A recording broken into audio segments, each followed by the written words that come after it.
اگر میں یہ کہوں کہ جب سے دنیا قائم ہوئی ہے آج تک کا میں دنیا کا ظالم ترین، بدترین، درندہ صفت لیکن خوش قسمت انسان ہوں تو یہ میرا بالکل سچا تعارف ہوگا۔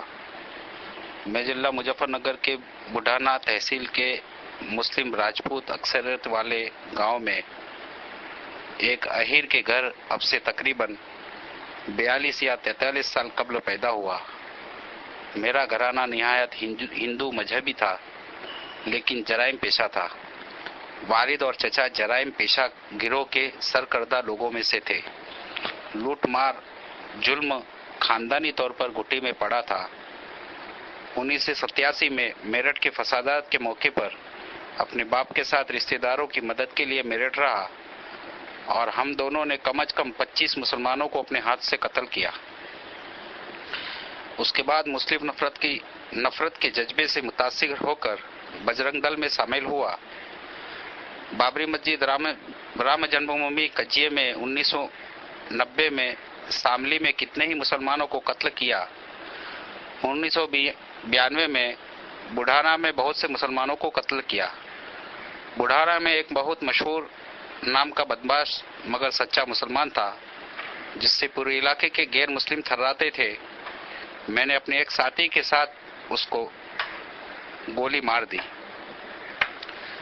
مسلم دشمنی میں مجھے درندے نے ایک ایسی ظالمانہ حرکت بھی کی، شاید بربریت اور ظالمانہ حرکت آسمان کے نیچے اور زمین کے اوپر کسی نے نہ دیکھی ہوگی اور نہ سنی ہوگی اور نہ خیال کیا ہوگا۔ قرآن شریف کے 30ویں پارے میں ایک سورت بروج ہے، اس میں آگ کی کھائی والوں کے بارے میں اللہ نے کہا ہے کہ وہ برباد ہوئے اور ہلاک کیے گئے۔ یہ سورت شاید میرے بارے میں اتری ہے، بس اتنا ہے کہ اس میں انہیں آگ والے یعنی جہنمی کہا گیا۔ میرے قبول اسلام کا واقعہ ہر مایوس کو امید دلانے والا ہے کہ وہ کرپاوان اور دیالو اللہ جب میرے ساتھ ایسا کرم کر سکتا ہے تو کسی کو مایوس ہونے کی کہاں گنجائش ہے۔ میرے ایک بڑے بھائی تھے، ظلم اور جرائم کے باوجود ہم دونوں بھائیوں میں حد درجہ محبت تھی۔ میرے بھائی کی 2 لڑکیاں اور 2 لڑکے تھے جبکہ میرے کوئی اولاد نہیں ہے۔ بڑے بھائی کی بڑی لڑکی کا نام ہیرا تھا۔ وہ عجیب دیوانی لڑکی تھی، بہت ہی بھاوک تھی، جس سے ملتی بس دیوانوں کی طرح اور جس سے نفرت کرتی پاگلوں کی طرح۔ کبھی کبھی ہمیں یہ خیال ہوتا کہ شاید اس پر اوپری اثر ہے۔ کئی سیانوں وغیرہ کو بھی دکھایا مگر اس کا حال جو کا تو رہا۔ اس نے 8ویں کلاس تک اسکول میں پڑھا، بڑی ہو گئی، اس کو گھر کے کام میں لگا دیا، مگر اس کو آگے پڑھنے کا بہت شوق تھا اور اس نے گھر والوں کی مرضی کے بغیر ہائی اسکول کا فارم بھر دیا اور 8 دن تک کھیتوں میں مزدوری کی تاکہ فیس بھر سکے اور کتابیں منگوا سکے۔ جب کتابیں اس کی خود سمجھ میں نہیں آئی تو برابر میں ایک برہمن کے گھر اس کی ایک لڑکی سے پڑھنے جانے لگی۔ برہمن کا لڑکا بدماش اور ڈاکو تھا۔ نہ جانے کس طرح میری بھتیجی ہیرا کو اس نے بہکایا اور اس کو لے کر رات میں فرار ہو گیا۔ وہ اس کو لے کر بڑوت کے پاس ایک جنگل میں جہاں اس کا گروہ رہتا تھا پہنچا۔ وہ اس کے ساتھ چلی تو گئی مگر وہاں جا کر اسے اپنے ماں باپ کی عزت جانے اور ان کی بدنامی اور اپنی غلطی کا احساس ہوا۔ وہ چپکے روتی تھی۔ اس گینگ میں ادریس پور کا ایک مسلمان لڑکا بھی رہتا تھا۔ ایک روز اس نے اسے روتے ہوئے دیکھ لیا۔ اس نے رونے کی وجہ معلوم کی۔ اس نے بتایا کہ میں کم عمری اور کم سمجھی میں اس کے ساتھ تو آ گئی مگر مجھے اپنی عزت خطرے میں لگ رہی ہے اور میرے ماں باپ کی پریشانی مجھے بہت یاد آ رہی ہے۔ اس کو ہیرا پر ترس آ گیا اور اس نے بتایا کہ میں مسلمان ہوں اور مسلمان اپنے عہد کے سچے کو کہتے ہیں، میں تجھے اپنی بہن بناتا ہوں، میں تیری عزت کی حفاظت کروں گا اور تجھے اس جنگل سے نکال کر صحیح سلامت تیرے گھر پہنچانے کی کوشش کروں گا۔ اس نے اپنے ساتھیوں سے کہا کہ لڑکی تو بہت بہادر اور اپنے ارادے کی پکی معلوم ہوتی ہے، ہمیں اپنے گروہ میں 1-2 لڑکیوں کو ضرور شامل کرنا چاہیے، اکثر ہمیں اس کی ضرورت ہوتی ہے۔ اب جنگل میں اس کو ساتھ رکھنے کا طریقہ یہ ہے کہ اس کو لڑکوں کے کپڑے پہناؤ اس کی بات سب ساتھیوں کی سمجھ میں آ گئی۔ ہیرا کو مردانہ کپڑے پہنا کر لڑکا بنایا گیا، اسی طرح وہ اسے ساتھ لے کر پھرتے تھے۔ اس نے دیکھا کہ 10-12 لوگوں میں اس مسلمان کا حال سب سے الگ تھا۔ وہ بات کا پکا تھا، اچھی رائے دیتا تھا، جب مال بڑھتا تھا تو اس میں سے کچھ غریبوں کا حصہ رکھتا تھا۔ ہیرا کو الگ کمرے میں سلاتا تھا اور رات کو بار بار اٹھ کر دیکھتا تھا کہ کوئی ساتھی ادھر تو نہیں آیا۔ جب ہیرا کو ان کے ساتھ رہتے ہوئے کچھ روز ہو گئے اور ان کو اطمینان ہو گیا کہ ان کی گینگ کی ممبر بن گئی ہے تو اس کی چوکسی کم کر دی گئی۔ اب اس نے ایک روز ہیرا کو کسی بہانے سے بڑوت بھیجا اور ہیرا سے کہا کہ تم وہاں تانگے میں بیٹھ کر ہمارے گھر ادریس پور چلی جانا اور وہاں جا کر میرے چھوٹے بھائی سے سارا حال سنانا اور کہنا کہ تیرے بھائی نے بلایا ہے، اور اس کو بتا دینا کہ وہ یہاں آ کر یہ کہے کہ وہ لڑکی بڑوت والوں نے شک میں پکڑ کر پولیس والوں کو دے دی ہے۔ ہیرا نے ایسا ہی کیا۔ اس کا بھائی جنگل میں گیا اور اپنے بھائی سے جا کر کہا کہ اس لڑکی کو بڑوت والوں نے پکڑ کر پولیس کو شک میں دے دیا ہے۔ اس نے اپنے بھائی سے کہا کہ ہیرا کو تھانے بھیج دو اور وہ جا کر تھانے میں کہے کہ اگر وہ مجھے گاؤں سے اٹھا لایا، کسی طرح میں چھوٹ کر آ گئی ہوں، مجھے اپنی جان کا خطرہ ہے۔ ہیرا نے ایسا ہی کیا۔ بڑوت تھانے والوں نے بڑھانا تھانے سے رابطہ قائم کیا۔ وہاں پر اس لڑکی کی اغوا کرنے کی رپورٹ پہلے ہی لکھی ہوئی تھی۔ لیڈیز پولیس لے کر بڑھانا تھانے کے لوگ بڑوت آئے اور تھانے سے ہیرا کو لے کر ہمارے گاؤں آئے۔ ہم نے اسے گھر میں رکھ لیا، مگر ایسی بدچلن لڑکی کو گھر میں کس طرح رکھے؟ ہیرا نے بتایا کہ مجھے اگرچہ وہ اٹھا کر لے گیا تھا، مگر میں نے اپنی عزت کی حفاظت کی ہے۔ کسی کو یقین نہیں آیا۔ ایک پڑھے لکھے رشتے دار بھی آ گئے، انہوں نے کہا ڈاکٹری کرا لو۔ ہم دونوں بھائی ڈاکٹری کے لیے بڑھانا اسپتال اس کو لے کے گئے اور یہ خیال تھا کہ اگر اس کی عزت سلامت ہے تو واپس لائیں گے، ورنہ مار کر بڑھانا کی ندی میں ڈال آئیں گے۔ اللہ کا کرم ہوا کہ ڈاکٹر نے رپورٹ دی کہ اس کی عزت سلامت ہے۔ خوشی خوشی اس کو لے کر گھر آئے، مگر وہ اب مسلمانوں کا بہت ذکر کرتی تھی اور بار بار ایک مسلمان لڑکے کی شرافت کی وجہ سے اپنے بچ جانے کا ذکر کرتی تھی۔ وہ مسلمانوں کے گھر جانے لگی۔ وہاں ایک لڑکی نے اس کو دوزخ کا کھٹکا اور جنت کی کنجی کتاب دے دی۔ مسلمانوں کی کتاب میں نے گھر میں رکھی دیکھی تو میں نے اس کو بہت مارا اور خبردار کیا کہ اگر اس طرح کی کتاب میں نے گھر میں دیکھی تو تجھے کاٹ کے ڈال دوں گا۔ مگر اس کے دل میں اسلام گھر کر گیا تھا اور اسلام نے اس کے دل کی اندھیری کوٹری کو اپنے نور سے منور کر دیا تھا۔ اس نے مدرسے میں ایک مسلمان لڑکی کے ساتھ جا کر ایک مولوی صاحب کے ہاتھ پر اسلام قبول کر لیا اور چپکے چپکے نماز سیکھنے لگی۔ وہ وقت پر پابندی سے نماز پڑھنے لگی۔ مسلمان کے بعد وہ شرک کے اندھیرے گھرانے میں گھٹن محسوس کرنے لگی۔ وہ بالکل اداس سی رہتی۔ ہر وقت ہنسنے والی لڑکی ایسی ہو گئی جیسے اس کا سب کچھ بدل گیا ہو۔ نہ جانے کس طرح اس نے پروگرام بنایا اور پھر گھر سے چلی گئی۔ ایک مولوی صاحب اس کو اپنی بیوی کے ساتھ فولت چھوڑ آئے۔ فولت کچھ روز مولوی کلیم احمد صدیقی صاحب کے گھر پر رہی۔ پھر مولوی صاحب نے اس کو احتیاط کے طور پر دلہی اپنی بہن کے پاس بھیج دیا۔ وہاں وہ رہی۔ وہاں اس کو بہت مناسب ماحول ملا۔ وہ مولوی صاحب کی بہن کے یہاں رہی اور ان کو رانی پھوپھو کہتی تھی۔ مولوی محمد کلیم صاحب کی اہلیہ نے بھی بہت پیار دیا اور رانی پھوپھو نے اس کی بہت تربیت کی۔ شاید 1-1.5 سال وہ دلی رہی۔ فولت اور دلی کے قیام نے اس کو نہایت سچا پکا مسلمان بنا دیا۔ اسے اپنے گھر والوں کو خصوصاً اپنی ماں سے بہت محبت تھی۔ اس کی ماں بہت بیمار رہتی تھی۔ ایک رات اس نے خواب میں دیکھا کہ اس کی ماں مر گئی ہے۔ آنکھ کھلی تو اس کو ماں کی بہت یاد آئی۔ اگر ایمان کے بغیر اس کی ماں مر گئی تو کیا ہوگا، یہ سوچ کر وہ رونے لگی اور اس کی چیخیں لگ گئی۔ گھر کے سبھی لوگ اٹھ گئے، اس کو سمجھایا، تسلی دی۔ وقتی طور پر وہ چپ ہو گئی، مگر بار بار اس کو خواب یاد کر کے رونا آتا تھا۔ مولوی محمد کلیم صدیقی صاحب کو ابی جی کہتی تھی۔ بار بار وہ اپنی ماں کو یاد کرتی اور گھر جانے کی اجازت مانگتی، مگر مولوی صاحب نے اس کو سمجھاتے کہ تمہارے گھر والے تمہیں زندہ نہیں چھوڑیں گے اور مار دیں گے، اور اس سے زیادہ یہ کہ تمہیں پھر ہندو بنا لیں گے۔ ایمان کے خطرے سے وہ رک جاتی، مگر پھر اس کو گھر یاد آتا تو گھر جانے کی ضد کرتی۔ بہت مجبور ہو کر مولوی صاحب نے اس کو اجازت دی، مگر سمجھایا کہ تم صرف اپنے گھر والوں کو اسلام کی دعوت دینے کی نیت سے گھر جاؤ اور واقعی اگر تمہیں اپنے گھر والوں سے محبت ہے تو محبت کا سب سے ضروری حق یہ ہے کہ تم ان کو اسلام کی دعوت دو اور ان کو دوزخ کی آگ سے بچانے کی فکر کرو۔ ہیرا نے، جس کا نام اب ہیرا ہو چکا تھا، کہا کہ وہ تو اسلام کے نام سے ہی چڑھتے ہیں، وہ ہرگز اسلام نہیں قبول کر سکتے۔ اس نے گھر میں بتایا تھا کہ مولوی صاحب نے کہا کہ جب اللہ تعالیٰ ان کے سینے کو اسلام کے لیے کھول دیں گے تو پھر وہ کفر اور شرک سے بھی اسی طرح چڑھنے لگیں گے جس طرح اسلام سے چڑھتے ہیں۔ مولوی صاحب نے اس سے کہا کہ تم بھی تو اسلام سے اس طرح چڑھتی تھی جس طرح آپ شرک سے نفرت کرتی ہو۔ اللہ سے دعا کرو اور مجھ سے عہد کرو کہ تم گھر اپنی ماں اور گھر والوں کو دوزخ سے بچانے کی فکر میں جا رہی ہو۔ اگر تم اس نیت سے جاؤ گی تو اول تو اللہ تمہاری حفاظت کریں گے، اور اگر تم کو تکلیف بھی ہوئی تو تکلیف ہوگی جو ہمارے نبی صلی اللہ علیہ وسلم کی اصل سنت ہے، اور اگر تمہارے گھر والوں نے تمہیں مار بھی دیا تو شہید ہوگی، اور شہادت جنت کا مختصر ترین راستہ ہے، اور یقین ہے کہ تمہاری شہادت خود ان کے لیے ہدایت کا ذریعہ بن جائے گی۔ اگر تم گھر والوں کو دوزخ سے بچانے کے لیے اپنی جان بھی دے دو گی اور ہدایت پا جائیں گے تو تمہارے لیے سستا سودا ہوگا۔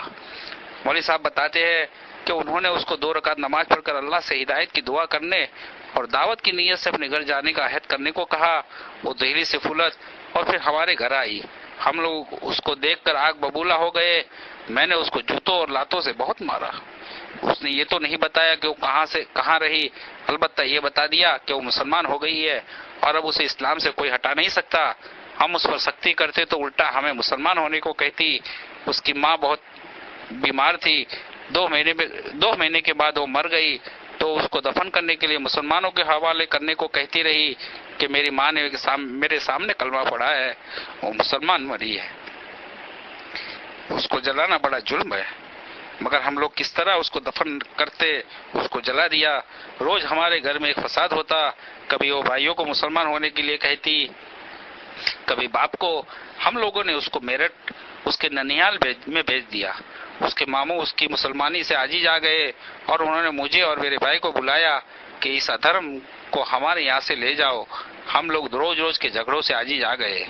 میں نے بجرنگ دل کے ذمہ داروں سے مشورہ کیا، سب نے اسے مار ڈالنے کا مشورہ دیا۔ میں اسے گاؤں لے آیا۔ ایک دن جا کر ندی کے کنارے 5 فٹ گہرا گڈھا کھودا۔ میں اور میرے بڑے بھائی یعنی ہیرا کے والد اس کو گاؤں لے جانے کے بہانے لے کر چلے کہ تیری بوا کیا جا رہے ہیں۔ اس کو شاید سپنے میں اصل حقیقت کے بارے میں معلوم ہو گیا تھا۔ وہ نہائی اور نئے کپڑے پہنے اور ہم سے کہا کہ چچا آخری نماز تو پڑھ لینے دو۔ جلدی سے نماز پڑھی اور خوشی دلہن سی بن کر ہمارے ساتھ چل دی۔ آبادی سے دو راستے سے الگ جانے کے باوجود اس نے ہم سے بالکل نہیں پوچھا کہ بوا کا گھر ادھر کہاں۔ ندی کے پاس بالکل پاس جا کر اس نے ہنس کر اپنے باپ سے پوچھا، آپ مجھے بوا کے گھر لے جا رہے یا پیا کے گھر؟ کس دل سے پوری کروں یہ داستان؟ پوری تو کرنی ہی ہے۔ میرے تھیلے میں 5 لیٹر پیٹرول تھا۔ ہیرا کا حقیقی باپ اور میں ظالم چچا، دونوں کے ساتھ وہ سچی مومنہ اور عاشقہ، ہم اس کو لے کر گڈھے کے پاس پہنچے جو ایک روز پہلے پروگرام کے تحت کھودا تھا۔ اس درندے چچا نے یہ کہہ کر اس پھول سی بچی کو اس گڈھے میں دھکا دے دیا کہ تو ہمیں نرک کی آگ سے کیا بچائے گی، لے خود مزہ چکھ نرک کا۔ گڈھے میں دھکا دے کر میں نے اس کو اوپر سارا پیٹرول ڈال دیا اور ماچی جلائی۔ میرے بڑے بھائی یعنی ہیرا کے والد بس روتے ہوئے اس کو کھڑے دیکھتے رہے۔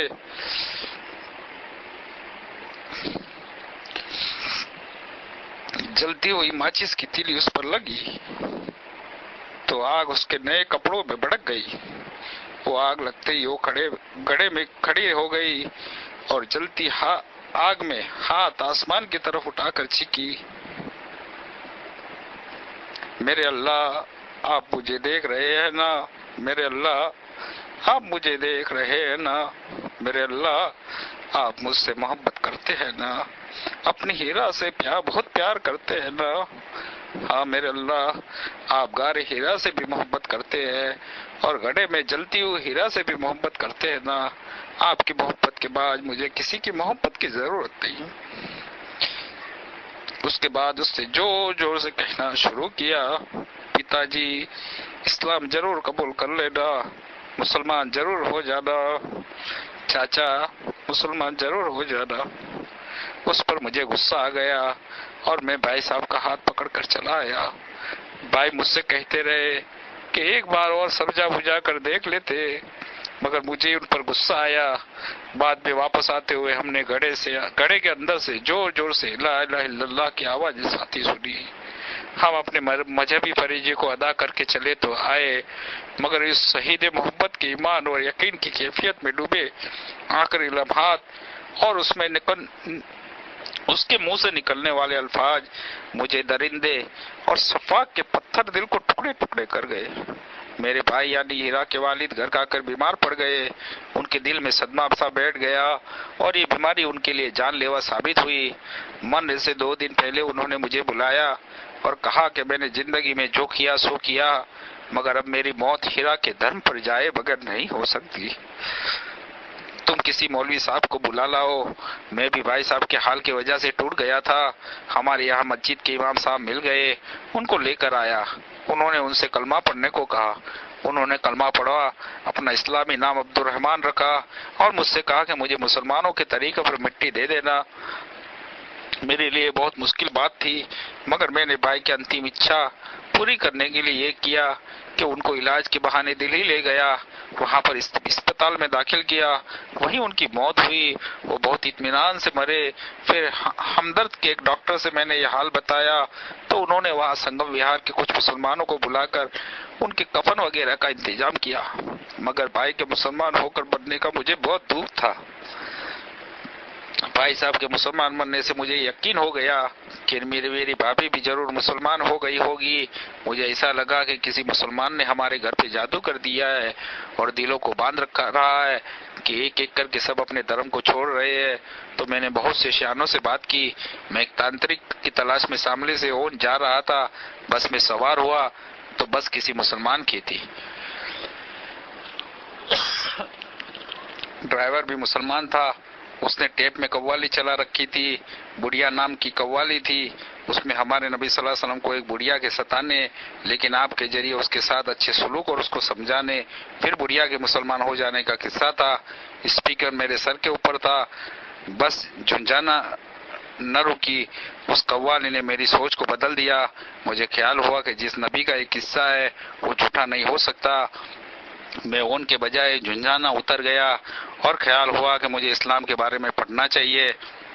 اس کے بعد شاملی کی بس میں بیٹھ گیا، اس میں ٹیپ بج رہا تھا۔ پاکستان کے مولوی قاری حنیف صاحب کی تقریر تھی، مرنے اور مرنے کے بعد کے حالات پر ان کی تقریر تھی۔ مجھے شاملی اترنا تھا مگر وہ تقریر پوری نہیں ہوئی تھی۔ شاملی اڈے پر پہنچ کر ڈرائیور نے ٹیپ بند کر دیا۔ میں نے تقریر سننے کے لیے مظفر نگر کا ٹکٹ لیا۔ بگرا پہنچ کر وہ تقریر ختم ہوئی۔ اس تقریر نے اسلام سے میرے فاصلے کو بہت کم کر دیا۔ میں بوڈھانا روڈ پر اترا اور گھر جانے کے لیے بوڈھانا کی بس میں سوار ہوا۔ میرے قریب ایک مولوی صاحب بیٹھ گئے۔ ان سے میں نے کہا کہ میں اسلام کے بارے میں کچھ پڑھنا چاہتا ہوں یا معلومات کرنا چاہتا ہوں، آپ میری اس سلسلے میں مدد کریں۔ انہوں نے کہا آپ فلت چلے جائے اور مولوی کلیم صدیقی صاحب سے ملے، ان سے زیادہ مناسب آدمی ہمارے علاقے میں آپ کو کوئی نہیں ملے گا۔ میں نے فلت کا پتہ معلوم کیا اور گھر جانے کے بجائے فلت پہنچا۔ مولوی کلیم صاحب وہاں نہیں تھے، اگلے روز صبح کو آنے والے تھے۔ رات کو ایک ماسٹر صاحب نے مجھے مولوی کلیم صاحب کی کتاب آپ کی امانت آپ کی سیوا میں دی۔ یہ کتاب اس کی زبان اور دل کو چھونے والی باتوں نے مجھے شکار کر لیا۔ مولوی صاحب سویرے کی بجائے اگلے روز شام کو فلت آئے۔ میں نے مغرب کے بعد ان سے مسلمان ہونے کی خواہش کا اظہار کیا اور بتایا کہ میں معلومات کرنے آیا تھا مگر آپ کی امانت نے مجھے شکار کر لیا۔ مولوی صاحب بہت خوش ہوئے۔ 31 جنوری 2000 کو مجھے کلمہ پڑھایا، میرا نام عبداللہ رکھا۔ رات کو میں وہیں رکا۔ میں نے مولوی صاحب سے 1 گھنٹے کا وقت مانگا اور اپنے ظلم اور بربریت کے ننگے ناچ کی کہانی سنائی۔ مولوی صاحب میری بھتیجی ہیرا کی کہانی سن کر دیر تک روتے رہے اور بتایا کہ ہیرا ہماری آ ہی رہی اور میری بہن کے پاس دلی رہی۔ مولوی صاحب نے مجھے تسلی دی کہ اسلام پچھلے سارے گناہوں کو ختم کر دیتا ہے، مگر میرے دل کو اطمینان نہ ہوا کہ اس درجے صفاکی اور بربریت کو کس طرح معاف کیا جا سکتا ہے۔ مولوی صاحب مجھ سے کہتے تھے اسلام سے سارے پچھلے گناہ معاف ہو جاتے ہیں، آپ نے اتنے مسلمانوں کو قتل کیا، اب اپنے دل کو اطمینان کے لیے آپ کچھ مسلمانوں کی جان بچانے کی کوشش کرے۔ قرآن نے کہا کہ نیکیاں گناہوں کو زائل کر دیتی ہے، چنانچہ اپنے دل کی تسلی کے لیے وہ اور اپنے ظلم کی قسمت کو جگانے کے لیے اب میں یہی کوشش کرتا ہوں کہ کسی حادثے میں، کسی بیماری میں کوئی مسلمان مرنے جا رہا ہو تو میں اس کو بچانے کی کوشش کروں۔ یہ بھی مجھے معلوم ہے کہ مرنے والے کو میں بچانے والا کون ہوں، مگر کوشش کرنے والا بھی کرنے والے کی طرح ہوتا ہے، اس لیے کوشش کرتا ہوں۔ گجرات میں دنگے ہوئے تو میں نے موقع غنیمت جانا، میرے اللہ کا کرم ہے کہ اس نے مجھے خوب موقع دیا۔ میں نے وہاں پر ہندو بن کر بہت سے مسلمانوں کو محفوظ جگہ پر پہنچایا، پہلے سے خطرے سے ہوشیار کر دیا۔ پہلے جا کر ہندوؤں کے مشورے میں شامل ہوا اور 10-11 حملوں کی میں نے مسلمانوں کو اطلاع دے کر ان کے گاؤں سے حملے سے پہلے ہی ان کو بھگا دیا۔ ایک کام تو میرے اللہ نے مجھ سے ایسا کرایا جس سے مجھے بہت تسلی ہوتی ہے۔ آپ نے سنا ہوگا کہ بھاؤ نگر میں ایک مدرسے میں 400 بچے کو مدرسے کے اندر جلانے کا پروگرام تھا۔ میں نے وہاں تھانہ انچارج شرما کو اطلاع دی اور ان کو تیار کیا۔ حملہ وروں کے آنے کے 10 منٹ پہلے پیچھے کی دیوار میں نے اپنے ہاتھ سے توڑی اور اللہ نے 400 معصوموں کی جان بچانے کا مجھے ذریعہ بنایا۔ میں 3 مہینے تک گجرات جا کر پڑ گیا، پھر بھی میرے جرم اتنے زیادہ ہے کہ سب کچھ اس کے برابر نہیں ہو سکتا۔ بس ایک بار مولوی صاحب نے مجھے تسلی دی کہ اللہ کی رحمت کے لیے کیا مشکل ہے، کہ موت کا وقت اور بہانہ تو اس نے خود طے کیا ہے۔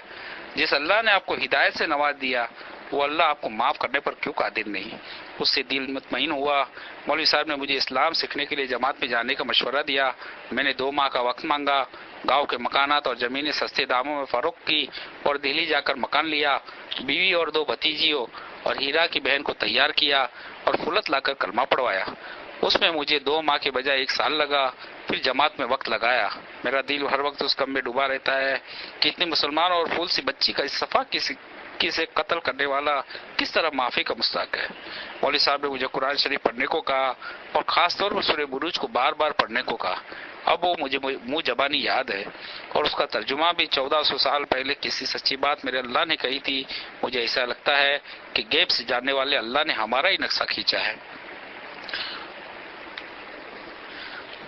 اس سورت کو پڑھیے اور ہیرا کی تڑپا دینے والی آخری صداؤں پر غور کریے۔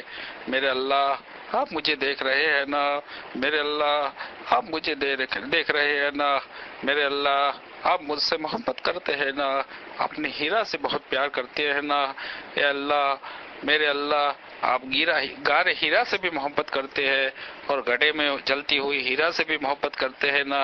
آپ کی محبت کے بعد مجھے کسی کی محبت کی ضرور نہیں۔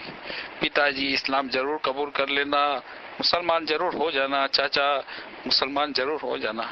اللہ تعالیٰ سے دعا ہے کہ وہ مجھ سے کوئی ایسا کام ضرور کرا دے جس سے میرا دل مطمئن ہو جائے کہ میرے مظالم کی تلافی ہوگی۔ واقعی قرآن کی اس فرمان میں مجھ جیسے لا علاج مریض کے لیے بڑا علاج ہے کہ اچھائی یا برائی کو جائل کر دیتی ہے۔ اس لیے گزرات فسادات میں کچھ معلوم مسلمانوں کی مدد اور جان بچانے کی کوشش سے میرے دل کو بڑی تسلی ہوئی۔